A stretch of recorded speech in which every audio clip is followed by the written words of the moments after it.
for cultivating progress across the South, for working to unconditionally improve the lives of all, and for the bold underwriting of every Gravy podcast. SFA thanks our visionary Louisville, Kentucky friends, Pam and Brooke Smith. Come, Yellow, come. Raising beef cattle looms large in the American imagination. And eating beef looms even larger in the American digestive system. Ready for some beef facts? According to Agriculture Economic Insights, U.S. beef consumption has trended higher in recent years. Ready for more? Yes. In 2022, beef consumption was the highest it's been since 2010. Which seems impossible given the rise in plant-based meat alternatives, a response to our never-ending obsession with diet, and the reality that mass production of American beef cattle contributes to both an unhealthy ecosystem and to climate change. But what if there was a heritage Southern cattle breed well-suited to the needs of regenerative farming? A breed of cattle that could positively impact a farm's ecosystem instead of hurt it. What if that breed could handle deep South heat? Stephanie Burt takes us out to the rolling pastures of the South, where Pineywoods cattle graze. You're listening to Gravy. Gravy. Gravy. Gravy. A production of the Southern Foodways Alliance, Gravy tells the stories of the changing American South. Stephanie has the story. I've been working in rare breed conservation for about 50 years, and my main interest is in those breeds that are uniquely American. And the Pineywoods fits that because it's been in the southeast of the United States for centuries. That's Dr. Philip Spangenberg, a professor of pathology and genetics in the Virginia-Maryland College of Veterinary Medicine at Virginia Tech. He's the foremost veterinary expert on Pineywoods cattle and the one who registers cows officially for the Livestock Conservancy's Pineywoods breed count. I called him because I wanted to know about this breed that has particular characteristics that make it perfectly suited to the American South, and that may just offer a more sustainable way of raising cows for beef. Pineywoods are one of the oldest breeds of cattle in the United States, descending from Spanish cattle brought to the Americas beginning in the early 1500s. And that long interaction with the hot, muggy, southern environment and the plant life that lives in it is what makes them special. But it also kept them smaller than today's typical beef cow. In a difficult environment, and a humid subtropical environment for cattle is a difficult environment, then they have to put metabolic resources into adaptation. And as a result, they tend to be a little bit on the smaller side. But that allows them to survive in the environment and be productive, whereas a larger animal is actually less well adapted to that environment. And that's especially true for hot environments, and most especially for hot, humid environments. And that actually equates to parasite resistance. So this old heritage southern breed can take the southern heat, which is very important in a region whose growing zones are skewing warmer. They also use the nutritional environment, so they'll browse, they'll graze, they'll eat more of the things that are available than some other cattle would. That means you don't need to feed Pineywoods as much hay, which means you don't have to spend as much money on them. And that variance of diet also makes them hardy. But one of the real secrets to their production success is their long life. So these will have, it's routine to have cows that are up in their late teens still calving annually. And that's really unusual for many, many other breeds of cattle. And so that long productive life actually provides a really, really useful role for the breed. Right now, Dr. Spangenberg estimates that there are between 700 and 1,000 head of registered Pineywoods cattle in existence, although not all Pineywoods ranchers and farmers choose to register their cattle. More on that later. Still, if this cow is so great for farmers, why aren't there more of them? It all comes down to the size, and size is king in the beef industry. Size determines which cows are processed for meat, where they go for processing, and which ones end up on our tables. I visited one of the largest herds of registered Pineywoods at BDA Farms in Uniontown, Alabama. My name is Christian Steenkamp. Christian, South African by birth, is the farm manager at BDA Farms, and those were his calls and whistles you heard at the top of the show. A few whistles was all it took to get 500 head of cattle, both Angus and Pineywoods, to move through a narrow fence opening to fresh grass on the farm's 3,000 grazable acres. The farm practices adaptive multi-paddock grazing, which means cows graze in one fenced area of the farm while other fenced fields are left to regrow. He and his team say the Pineywoods really excel in this type of farming, a style that values soil health and biodiversity. It's a farming practice that's being studied to measure its ability to sequester carbon out of the atmosphere and counter some negative effects of climate change. So Pineywoods is a very low maintenance animal.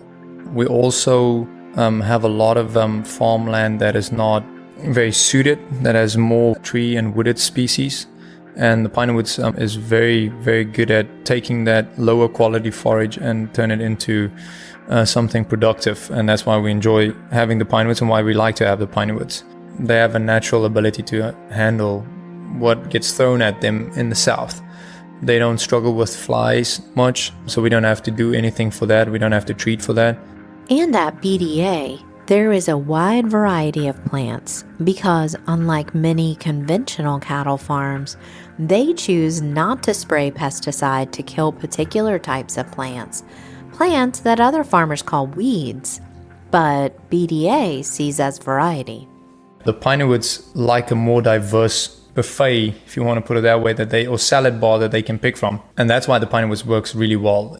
They can utilize stuff that normally would not be able to be utilized, and that's why the Pinewoods work so well. Is they're almost like your garbage disposers. If I almost want to say that our cows that we have, Pinewoods, South Poles, and Angus, their palates has changed some as well because they can observe the Pinewoods eating stuff that they were not used to necessarily eating in the beginning. You get to a point where the whole herd basically eats very similar things because they got exposed to it by seeing what the Pinewoods is eating. So Pinewoods eat a varied diet, can take the heat, and are a good influence on the other cows. But none of these attributes matter in today's mainstream beef industry as much as size. When we come back, we'll learn that for the beef industry, size is money. And we'll hear about the crossbreeding programs ranchers are using to make the Pinewood commercially viable. Gravy has some big news for Dolly Parton fans. Lodge Cast Iron has launched a new collection of Dolly Parton cast iron. Inspired by the one and only Tennessee icon, each of the 4 cookware pieces brings a bit of Dolly flair to your favorite Southern dishes. Just like Dolly, cast iron is made in Tennessee and loved all over the world. Made with just iron and oil, the naturally seasoned cooking surface on a Lodge pan is made to last for generations, so you'll never have to change your tune. Take home the new Lodge Cast Iron Dolly Parton collection and shop cookware born to perform at lodgecastiron.com. For Lodge's longtime support of the Southern Foodways Alliance and this podcast, we thank them.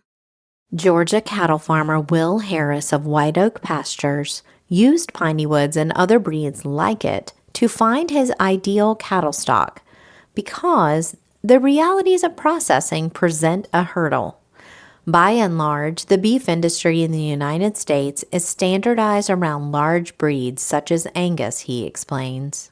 From an economic perspective, the bigger the animal is, the heavier the carcass weight is, the lower the cost per pound for processing.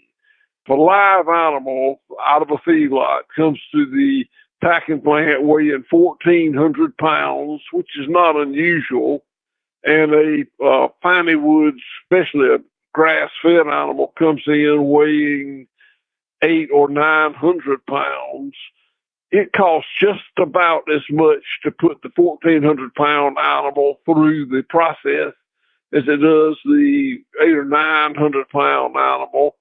So the cost per pound is significantly higher. These plants, these really big beef plants, can process several hundred head per hour. And there's a great benefit to the packer if there's a lot of consistency in the cuts. If they're all just alike, it makes the marketing side of it go much smoother. So they really, from an economic perspective, discourage non-typical frame scores. And Pineywoods would fall into that category. That's where crossbreeding comes in. Like Will, Christian and his team at BDA Farms have experimented with crossbreeding Pineywoods with more standard American beef cows. He says that he sees crossbreeding as a way to make the breed viable again. Like Southpaw's and Angus, if you cross it, you can get the good traits of the Pinewoods, but also getting some bigger carcass, just to give them more value. With crossbreeding, Christian hopes to breed a bigger cow that can handle the Alabama environment, but will provide him more on the bottom line. For some southern small farmers, though, cows are more than just a beef bottom line. They are important players in small farm life and production.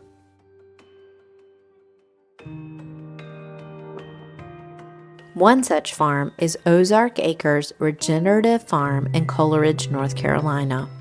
Owners Sue Meyer and Mike Hansen are vocal advocates for small-scale farming that includes Pineywood's cattle, but also vocal advocates against the practice of branding cattle. Therefore, despite their love of the breed, they've chosen to skip official registration, which does require branding. That option, to opt out, is something that Dr. Spangenberg says happens for multiple reasons, from branding concerns to lack of motivation on the part of the farmer, to the fact that there are multiple Pineyoods cattle associations and not everyone sees eye to eye.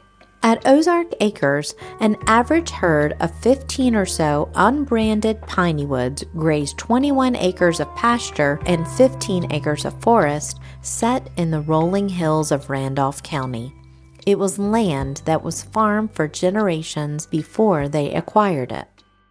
The climate is slightly cooler here than at BDA Farms in Alabama, but as the couple has transitioned the farm from growing hay to supporting a more diverse variety of grasses, Mike says the cattle have adapted to eat a variety of forages here too, including a wide variety of different trees. One in particular is black walnut that has an anti-parasitic in it, and they'll just, find it when they need it and then have a little bite of leaf or branch, and it helps clear out their parasites, so we don't have to medicate them. For small farms like Ozark Acres, it's this very diet that makes the Pinewood breeds a worthwhile partner.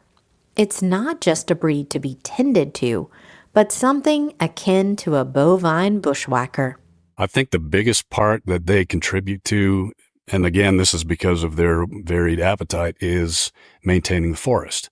So when we moved here, my wife Sue and I could not walk through the forest at all. It was completely packed with all types of invasive species. So now we're seeing, I'm 6'3" and I can walk through a lot of the forest standing upright. We're seeing new biodiversity on the forest floor because of that.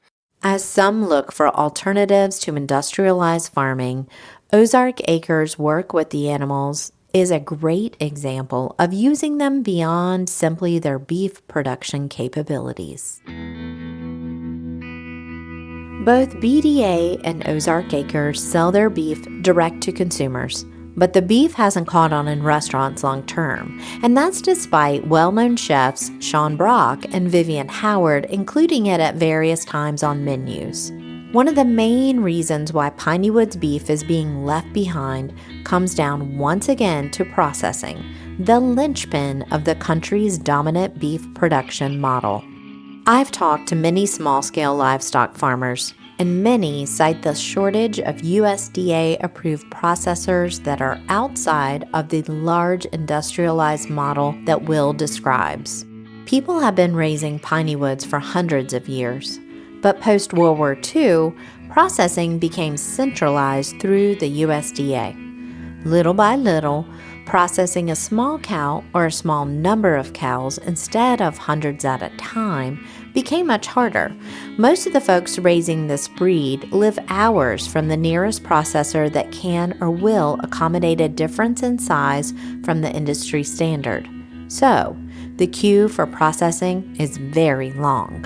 Because of that geographic distance and the lack of wholesale infrastructure, almost all farms who raise the breed, even relatively big operations like BDA, decide to come home with frozen product instead of fresh.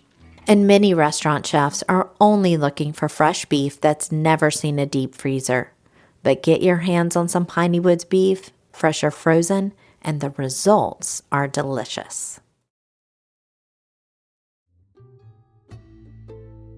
The sight of Pineywoods cattle in a field of wiregrass was a familiar part of Scott Peacock's childhood in Alabama, but he never encountered the beef through his years cooking in Georgia at the governor's mansion, at his restaurant, The Watershed in Atlanta, while collaborating with Edna Lewis on a cookbook, or even at various events and gatherings across the country. It was only when he returned to his home state and began the Black Belt biscuit experience in Marion, Alabama, that he began cooking the beef in his home kitchen. When it's treated and handled, as it should be, it can be quite extraordinary and memorable. I think there's a depth to it. The Pineywoods, especially in relationship to the Black Belt of Alabama, is such an expression of the soil and this very unique prairie, that system that we have here. And I think all of that comes through. And I don't think you have to be in the Black Belt to get that on some level. It's very present and it's very hardcore. You're not just eating any meat. There are just aspects to it that emerge. So here we are at that notion of terroir, a term most closely associated with wine, but which comes through in many of the food and beverages we consume. Pineywoods cattle have terroir, the taste of place. Each animal is different, first of all, which is one of the issues that make a lot of people think that there's no hope for this cow, that it's not something to pursue, is because it is a less uniform animal. There is, in general, less marbling, but then there can be huge exceptions to that, like shockingly amazing exceptions to that. I think of it, honestly, as the difference between like old growth pine and modern pine that is farmed now. Like the graining is much tighter. There's more integrity to it. I think it is generally more beautiful. I will say that the braised cuts to me are the most successful right now, or that I enjoy and get the most from, much more than the prime cuts. What if we look to this beef as an opportunity to deepen our palate in the same way that revived ingredients such as Carolina Gold rice or Brandywine tomatoes have? The persistence of Pineywoods cattle not only illustrates its resilience, but it also invites us to see the new possibilities in the deep well of the past. And what it offers isn't part of past archaeology or future technology, but something that's been living alongside us in the South for hundreds of years, adapting to the natural offerings of the land and allowing us to eat well in the process. And according to Scott, we are just starting to see the potential. But I think it needs a very talented butcher or two, someone who has the openness to see things differently and who has also the time and the space to give to what it takes to work this out, because it's not an easy math problem. It's not a factory animal. It defies a lot of conventional thinking and wisdom about modern beef production. It's not modern. It's not a modern animal, which is the beauty of it.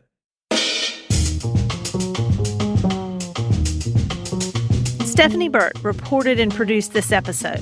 A native North Carolinian, Stephanie received both her BA and MA in English from UNC Charlotte and was a former instructor of English and American Studies there as well. Her writing has taken her from the haunted halls of the old mountain mansions to the white beaches of the west coasts of Florida. But these days, all things culinary fill her plate.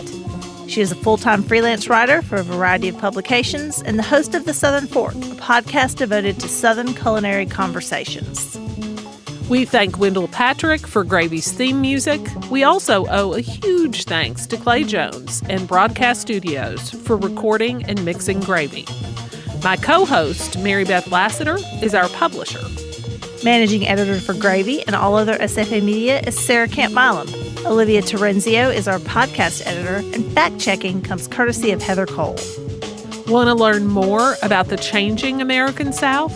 Visit us at southernfoodways.org. Read oral histories, watch films, or listen to this podcast. While you're there, become a member or make a donation. Your dollars fund our work and help us make more gravy. I'm Melissa Hall. And I'm Mary Beth Lassiter.